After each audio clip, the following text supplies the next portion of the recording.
I'm going to review 3 significant real estate changes that may impact your next real estate purchase. The first one, and perhaps probably the biggest for me, is the buyer rescinding period after an offer has been accepted by a seller. Over the last few years, many buyers were impacted by a very fast-moving market requiring to make competitive bids and subject-free offers. This new rule would give a buyer a chance to make an offer and evaluate their decision before proceeding further. Of course, this new rule is great for buyers, but how does it affect sellers? In a slower or a balanced market, I don't think this rule will have much impact at all. However, in a faster market, sellers are now at risk. Is it possible a buyer can make multiple bids on properties and use the clause to get out?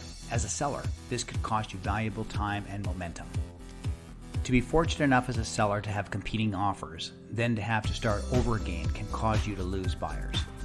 Which brings the question whether government should interfere with free markets, and if so, do other unforeseen circumstances emerge? Laissez-faire, leave it alone, is a capitalist economic theory that argues governments should regulate the marketplace as little as possible. Market decisions are best made by workers, consumers, and capitalists on an individual level without outside interference. To review the details, when you rescind an offer, it's on certain residential properties and you'll have up to 3 business days after an offer is accepted. If you choose to exercise this rescission right in the period provided, you must pay the seller an amount equivalent to 0.25% of the purchase price. Your real estate licensee is required to make 2 disclosures regarding the HBRP regulation. The rescission period begins the next full business day after an offer has been accepted. One of the next big changes is to do with the Strata Property Act. These new rules came into effect on November 24th, 2022.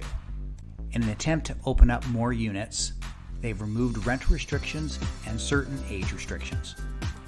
It is estimated that just under 3,000 strata units are sitting vacant in British Columbia. One of the biggest ones is that all rental restriction bylaws are removed except for bylaws restricting short-term rentals. Also, all age restriction bylaws are removed with the exception of 55 plus. And one that I felt caused many issues and is now removed is that strata properties will no longer be allowed to have 19 plus age restrictions.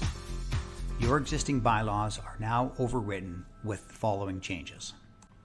This affects many homeowners, as there's an estimated 1.5 million British Columbians living in strata housing.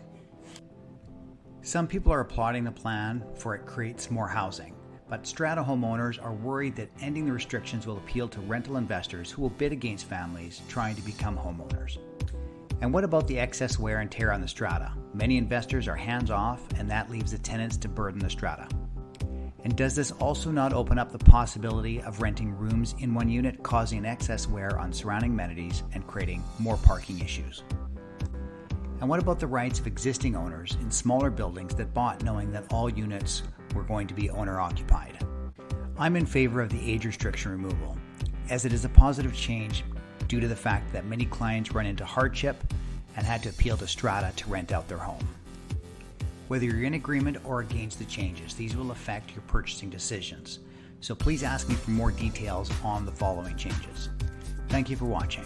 My name is Derek Gillette, and with over $1 billion in sales and 30 years experience, I look forward to helping you navigate your next real estate transaction.